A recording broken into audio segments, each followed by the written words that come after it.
Hello children, good evening. In today's video we will go through this lesson and so we'll try to have explanation of this language this lesson in Hindi as well as in English, right? So the lesson name is A Letter to God, right?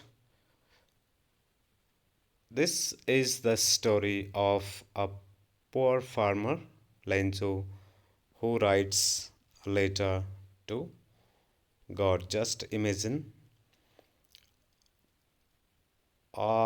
हमें विश्वास होता है किसी में, लेकिन इस कदर नहीं होता है जिस कदर आप यहाँ पे देखेंगे कि लेंचो का भगवान में कैसा विश्वास है। हम मानते हैं, सभी हम भगवान में विश्वास मानते हैं, लेकिन इस प्रकार से नहीं मानते कि हम उन्हें लेटर लिख दें और उनसे कुछ हेल्प मांग दें कि हमें पैसा चाहिए। तो क्या हम ऐसा कर सकते हैं? क्या हमें इतना विश्वास है भगवान के प्रति? तो ये सब हम पढ़ेंगे इस लेसन में और लास्ट में हम डिस्कशन करेंगे about the characteristics of this poor farmer Lenzo, right? So we will begin from here. Before you read the story, so let me read first. Before you read, they say faith can move mountains. They लोगों के लिए use किया गया। लोग कहते हैं कि जो विश्वास है वो माउंटेन्स को भी हिला सकता है, यानी विश्वास में इतनी शक्ति है कि वो माउंटेन्स को भी मूव करा दे। इसलिए कहते हैं कि मन के हारे हार है, मन के जीते जीत। अगर हम में विश्वास है अपने ऊपर तो हम कुछ भी कर सकते हैं, लेकिन किसी के भी ऊपर विश्वास हो तो वो विश्वास माउंटेन्स को भी मूव कर देता है। तो हम देखेंगे यहाँ पे स्टोरी में कैसे होता है ये सब। बट लेकिन what should we put our faith in? This is the question कि हम अपना विश्वास किस में रखें। ठीक है कि faith can move mountains, mountains को मूव कर सकता है फेथ, लेकिन प्रश्न ये है कि हम विश्वास किस में रखें, किस पर करें। दिस इज़ द क्वेश्चन, यही वो प्रश्न है। दिस स्टोरी डेलिकेटली, बड़ी नज़ाकत के साथ ये प्रश्न खड़ा करती है ये स्टोरी कि विश्वास रखें, पर रखें किस में, right? So now will read. Lencho is a farmer who writes a letter to God. Lencho एक फार्मर का नाम है, हु राइट्स जो लिखता है, अ लेटर टू गॉड भगवान को लेटर लिखता है। लेकिन कब लिखता है? व्हेन, जब हिज क्रॉप्स आर ruined, जब उसकी फसल बर्बाद हो जाती है तो वो भगवान को लेटर लिखता है। क्या लिखता है उसमें? Asking for 100 pesos। भगवान से 100, आप मान के चले कि 100 रुपीज़ की बात कर रहा है, क्योंकि this lesson is written by a Mexican writer G.L. Fuentes, Gregorio Lopez Fuentes. तो वहाँ की करेंसी यूनिट लिखी हुई है यहाँ पे। आप ये मान के चलो कि 100 रुपीज़ मांग रहे भगवान से, लेकिन हंस के 100 रुपीज़ नहीं, जस्ट इमेजिन 1 लाख रुपये मान रहे। इस प्रकार समझ के चलिएगा, right? Does Lencho's letter reach God? क्या लेंचो का जो लेटर है वो भगवान तक पहुँचता है? Does God send him the money? और क्या भगवान उसे पैसा भेजते हैं? Think what your answers to these questions would be. अब सोचो कि इन प्रश्नों के उत्तर क्या होंगे, आपके क्या आंसर्स होंगे। एंड गेस, और अंदाज़ लगाओ। हाउ द स्टोरी कंटिन्यूज़, कि आगे कहानी कैसे कंटिन्यू होती है। Before you begin to read it, इससे पहले कि आप स्टोरी पढ़ें, अंदाज़ लगाइएगा। हम कह रहे हैं कि एक पुअर फार्मर है लेंचो, उसकी फसल बर्बाद हो जाती है। उसे भगवान में बहुत विश्वास है, इस कदर विश्वास है कि वो भगवान से पैसे की डिमांड करता है, क्योंकि उसकी सारी फसल बर्बाद हो जाती है। तो अब क्या खाएगा, कैसे जिएगा, इसलिए वो भगवान को लेटर लिखता है कि मुझे पैसों की ज़रूरत है। अब प्रश्न ये है कि क्या उसका लेटर भगवान तक पहुंचता है या क्या भगवान उसको पैसा देते हैं। अब हम ये आगे पढ़ेंगे कि क्या होता है। ये पहले ज़माने में था कि मनी ऑर्डर से पैसा भेजा जाता था। ये आपके काम का नहीं है, क्योंकि अब आप डिजिटल इंडिया में हैं। ये आपके मतलब का है नहीं, आपने देखा भी नहीं होगा, कभी किया भी नहीं होगा। पोस्ट ऑफिस में गए होंगे तो मनी ऑर्डर अब कोई नहीं करता है। तो just leave this one and we will begin the text. We will go through line to line, word by word, and we will have the explanation in Hindi as well as in English. So, from here we will start, right? From here. Background क्या है story का? Lenzo is a poor farmer. His crops are ruined. Then he writes a letter to God asking for 100 pesos. अब प्रश्न है कि क्या उसका letter भगवान तक पहुंचता है या भगवान उसको पैसा देते हैं या नहीं। अब हम डिटेल में स्टडी करेंगे। The house the only one in the entire valley. एक ही घर, केवल एक घर उस पूरी घाटी में। सैट मतलब था, बैठा ऐसा नहीं, मतलब सिचुएटेड था, स्थित था। ऑन द क्रेस्ट, क्रेस्ट मतलब पहाड़ी का जो टॉप है, ऑफ ए लो हिल, यानी एक छोटी पहाड़ी के टॉप पे एक ही घर था, वो अकेला घर। फ्रॉम दिस हाइट, इस हाइट से वन कुड सी, देख सकता था, the river and the field of ripe corn. उस हाइट से कोई भी देख सकता था नदी को, एंड द फील्ड खेतों को जो पके हुए अनाज से डॉटेड मतलब डॉट डॉट जैसे दिख रहे थे, विद द फ्लावर्स, फूलों से भरे हुए। दैट ऑलवेज प्रॉमिस्ड, वो फ्लावर्स ऑलवेज प्रॉमिस करते थे अ गुड हार्वेस्ट, यानी उन फ्लावर्स से अच्छी फसल होती थी। यानी उस पहाड़ी, उस हाइट से आप नदी देख सकते थे, खेत देख सकते थे, और पके हुए खेतों को देख सकते थे, और फ्लावर्स से डॉटेड, और वो फ्लावर्स हमेशा अच्छी फसल का प्रॉमिस करते थे, यानी हमेशा ही अच्छी फसल होती थी। The only thing the earth needed was a downpour. बस केवल एक चीज़ चाहिए थी अर्थ को। वो क्या चीज़ थी? अ डाउनपोर मतलब हैवी रेन, क्योंकि रेन नहीं हो रही थी काफ़ी टाइम से। और एटलीस्ट अ शावर, और कम से कम अगर तेज़ बारिश ना हो तो हल्की फुल्की बारिश हो, that is shower, right. This one. Throughout the morning, सुबह से ही Lencho who knew his fields, हो लेंचो के लिए यूज़ किया है, जो अपने खेतों को जानता था। इंटीमेटली, क्लोजली जानता था, अच्छे ढंग से जानता था, बड़ी बारीकी से अपने खेतों को जानता था। उसने सुबह से ही हैड डन नथिंग, कुछ नहीं किया था, else, had done nothing else, कुछ और नहीं किया था, but see the sky towards the north east. बस सुबह से ही वो आसमां की तरफ देखता रहा, टूवर्ड्स मतलब तरफ, नॉर्थ ईस्ट की तरफ देखता रहा। Because the man was waiting for the rain, because for long period of time there had not been rain। तो वो देख रहा था कि कब बारिश होगी, कब बारिश होगी, right. Now and inverted comma के अंदर है, तो ये डायलॉग है, now we are really going to get some water woman. क्योंकि वो आसमां की तरफ देख रहा था, तो अब अपने वाइफ को कह रहा है कि now we are really going to get प्राप्त करने जा रहे हैं, सम वाटर, यानी अब बारिश होने वाली है। द वुमन, उसकी वाइफ, हु वॉज प्रिपेयरिंग सपर, जो सपर तैयार कर रही थी, रिप्लाइड, उसने आंसर दिया कि यस गॉड विलिंग, कि हाँ अगर भगवान की मर्जी हुई तो डेफिनेटली बारिश होगी।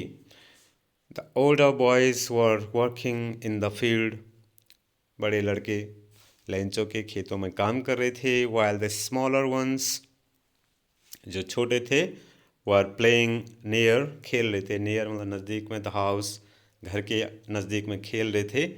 कब तक खेले जा रहे थे वो? Until the woman called to them all, जब तक उनकी मामा ने उनको बुला नहीं लिया सफ़र करने के लिए, तब तक खेल रहे थे। What the scene is, the older boys were working in the field, बड़े बच्चे खेतों में काम कर रहे थे और छोटे बच्चे घर के बगल पे खेल रहे थे। और इसी बीच उनकी मम्मा ने उनको बुला दिया, कम फॉर डिनर, कि डिनर के लिए आओ। सबके लिए कह दिया कि डिनर के लिए आ जाओ, डिनर इज़ रेडी, जिसको सफ़र कहा, right. And come for dinner, it was during the meal, meal के टाइम पे, यानी खाना खाने के वक्त। Just as Lencho has predicted, जैसे लेंचो ने प्रिडिक्ट किया था। ड्यूरिंग मील के टाइम पे, जैसे ऑलरेडी लेंचो सोच रहा था कि अब बारिश होगी, उसने पहले से ही प्रिडिक्ट कर लिया था, उसने अंदाज़ लगा दिया था कि बारिश होगी। तो what happened, big drops of rain began to fall, बड़ी बड़ी बूंदें गिरने शुरू हो गई। In the north east huge mountains of clouds, huge mountains of clouds, this is a very beautiful wordings. ये इसमें मेटाफर है, क्या करें कि नॉर्थ ईस्ट में बड़े बड़े पर्वत, किसके पर्वत? ऑफ क्लाउड्स, बादलों के पर्वत, कुड बी सीन, देखे जा सकते थे, यानी बादल ऐसे थे जैसे लग रहे, बड़े बड़े माउंटेन्स जैसे लग रहे थे, तो दिखाई दे रहे थे। कुड बी सीन, देखे जा सकते थे। Approaching, coming. The air was fresh and sweet, air fresh थी एंड स्वीट थी। द मैन वेंट आउट, तो लेंचो बाहर गया। फॉर नो अदर रीज़न, किसी दूसरे कारण के लिए नहीं, than to have the pleasure of feeling rain on his body. काय के लिए बाहर गया? So that he could feel the pleasure of feeling the rain on his body, ताकि वो अपने शरीर पे बारिश का मज़ा फील कर सके। बिकॉज ही काफ़ी लंबे टाइम से बारिश नहीं हो रही थी। They all were waiting for rain and suddenly it started, so the man was very happy, so he went out so that he could feel the pleasure of rain on his body. And when he return, और जब वो वापस आया, he exclaimed, उसने exclaim किया,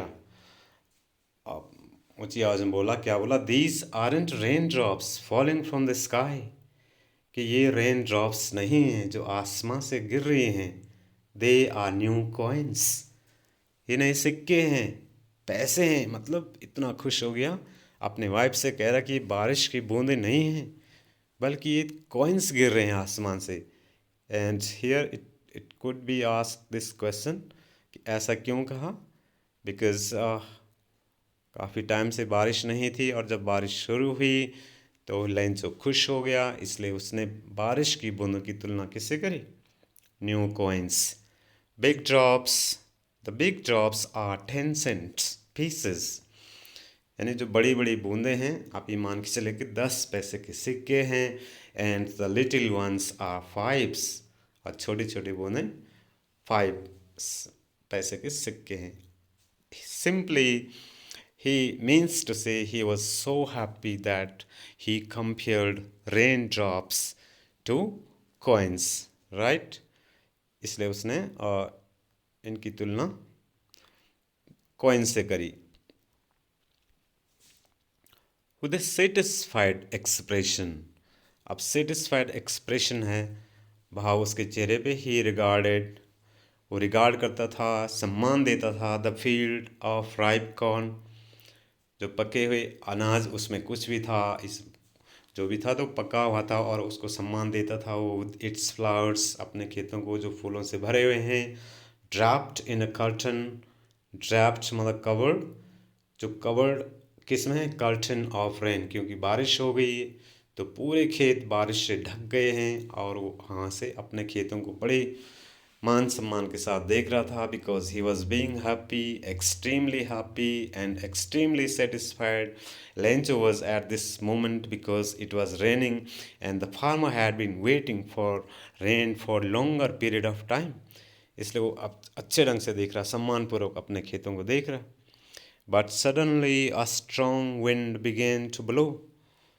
लेकिन ये खुशी थोड़ी देर रही, फिर क्या हुआ, अचानक a strong wind, तेज हवाएं बहने शुरू हो गई, and along with the rain, और बारिश के साथ very large hailstones began to fall, बड़े बड़े hailstones गिरने लग गए, ओले गिरने लगे बड़े बड़े। These truly did resemble, और ये जो बड़े बड़े ओले हैं ये लग रहे थे, समान लग रहे थे, किसके समान लग रहे थे, न्यू सिल्वर कॉइन्स। अब की बार हेल स्टोन्स की कंपैरिजन किससे करी है, सिल्वर कॉइन्स, ऐसे लग रहे थे कि मानो चांदी के सिक्के हों। The boys exposing themselves to the rain, बच्चे बाहर आ गए, रेन में अपने आप को एक्सपोज कर रहे हैं। रेन आउट टू कलेक्ट, वो बाहर आए ताकि वो कलेक्ट कर सकें। रेन आउट, बाहर दौड़े, to collect the frozen pearls, उन जमे हुए मोतियों को इकट्ठा करने के लिए बच्चे बाहर आ गए। Frozen pearls has been set to raindrop, sorry hailstones के लिए कहा गया कि जो फ्रोजन पर्ल्स हैं उन जमी हुई मोतियों को इकट्ठा करने के लिए बच्चे घर से बाहर आ गए और अपने आप को रेन में एक्सपोज कर रहे हैं। It's really getting bad now, exclaim the man, अब लेंच वगैरह कि ये बहुत बुरा सीन हो रहा है। It's really getting bad now, कि अब बुरा हो रहा है। I hope it passes quickly, कि मैं होप करता हूँ कि जल्दी ही रुक जाए, बंद हो जाए, यानी हेल स्टोन्स गिरने बंद हो जाए। I hope it passes quickly. It did not pass quickly, लेकिन जल्दी से ही ये सब रुका नहीं।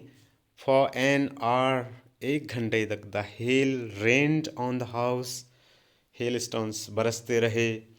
On the house, on the garden, घर पे, गार्डन में, द हिल साइड, पहाड़ी, पहाड़ी में, पहाड़ी की तरफ, द कॉर्न फील्ड, जो मक्का या कुछ भी उसके खेतों में होगा उसमें, ऑन द होल वैली, पूरी घाटी पे एक घंटे तक हेल स्टोन्स की बारिश होती रही। द फील्ड वॉज वाइट, पूरे फील्ड सफ़ेद हो गए, पूरे खेत सफ़ेद हो गए। एज इफ, मानो कि कवर्ड विद सॉल्ट, इस प्रकार से लग रहे थे कि मानो सारे खेत नमक से कवर हो गए हों। यहाँ पे वो स्नो से भी कंपैरिजन कर सकता था, लेकिन यहाँ पे राइटर ने सॉल्ट वर्ड यूज़ किया कि सारे पूरे के पूरे खेत सफ़ेद हो गए थे। It was looking as all the fields covered with salt. Okay, अभी तक वो बारिश के लिए वेट कर रहा था, आसमां में निहार रहा था कि कब बारिश आए, कब बारिश आए। और आई भी बारिश, थोड़ी देर के लिए खुशी भी लाई, लेकिन वो खुशी थोड़ी देर ही रही और लेंचो की खुशी थोड़ी देर में दुख में तब्दील हो गई, जैसे ही रेन के बजाय हेल स्टोन्स गिरने शुरू हुए और एक घंटे तक पूरी घाटी में हेल स्टोन्स बरसते रहे। Not a leaf remained on the trees, not a leaf, एक पत्ता भी नहीं बचा पेड़ों पे। The corn was totally destroyed, जो खेतों में अनाज था वो पूरा डिस्ट्रॉयड हो गया, बर्बाद हो गया। द फ्लावर्स वर गॉन, सारे जो फ्लावर्स पे लगे होंगे, अनाज पे जो भी बोया था उन्होंने, वो सारे flowers gone away from the plants, plant से सारे फ्लावर्स गिर गए। Lencho's soul was filled with sadness, Lencho की आत्मा वॉज थी फिल्ड, भरी हुई, विथ सैडनेस, यानी देखो कितना दुखी हो गया कि जो वर्ड ये यूज़ किया गया कि इवन लेंचो की आत्मा भी दुख से भरी, दुख से मतलब फुल हो गई। When the storm had passed, जब तूफान रुका, he stood in the middle of the field, वो खेत के बीच में खड़ा हुआ। And said to his sons, और अपने बेटों से क्या कहा उसने, a plague of locusts, plague of something means कोई चीज़, जैसे कोई plague of ends, plague of locusts, यानी लार्ज नंबर ऑफ इंसेक्ट्स जब एक साथ आते हैं, लार्ज नंबर ऑफ एंड्स जब एक साथ आते हैं नुकसान पहुंचाएंगे, तो उसे कहेंगे plague of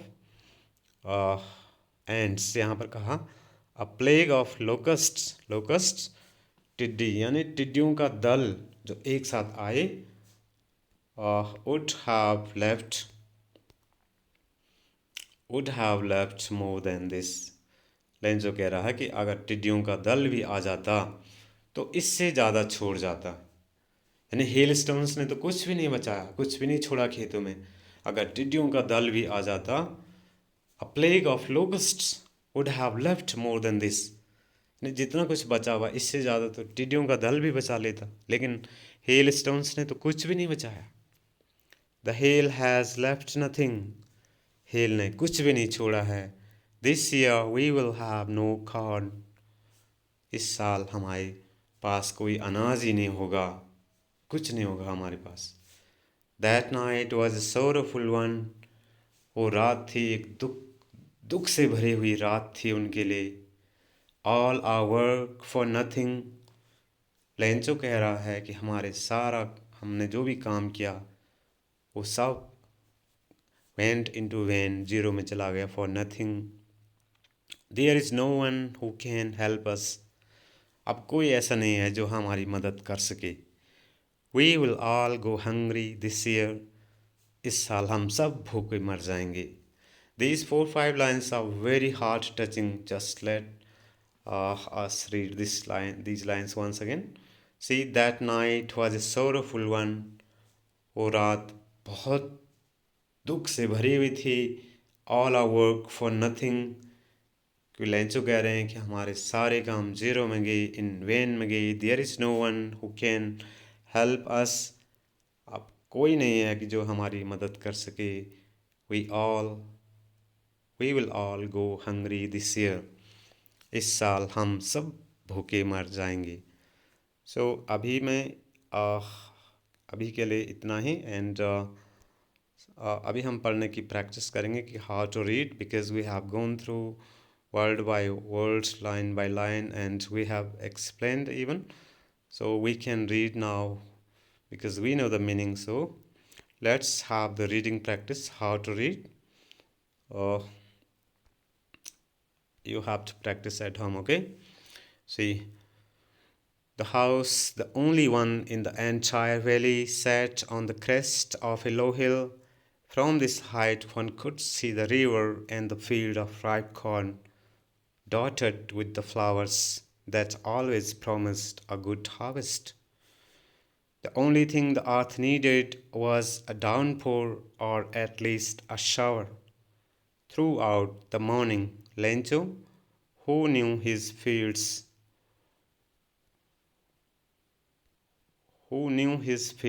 intimately, had done nothing else but see the sky towards the northeast. And now we are really going to get some water, woman. The woman who was preparing supper replied, yes, God willing.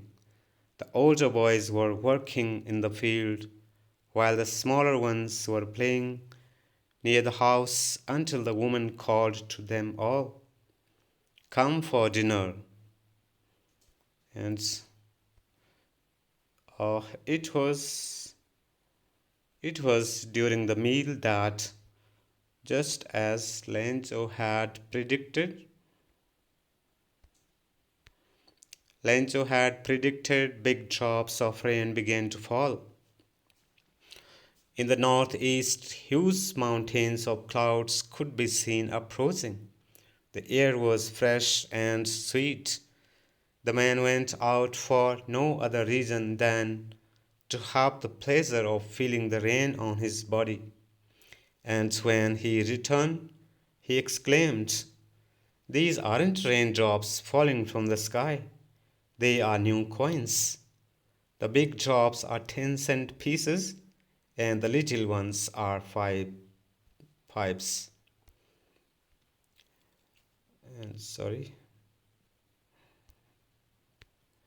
With a satisfied expression, he regarded the fields of ripe corn with its flowers draped in a curtain of rain.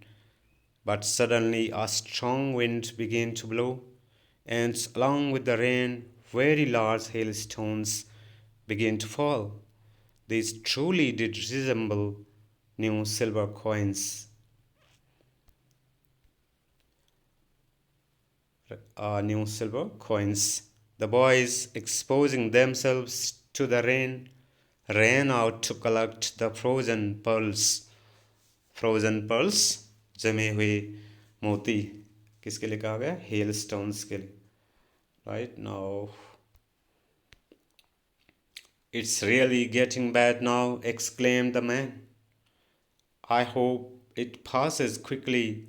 It did not pass quickly.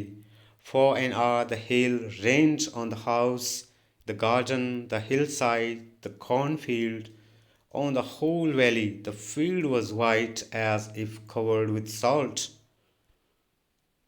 As with covered with salt. Not a leaf remained on the trees. The corn was totally destroyed. The flowers were gone from the plants.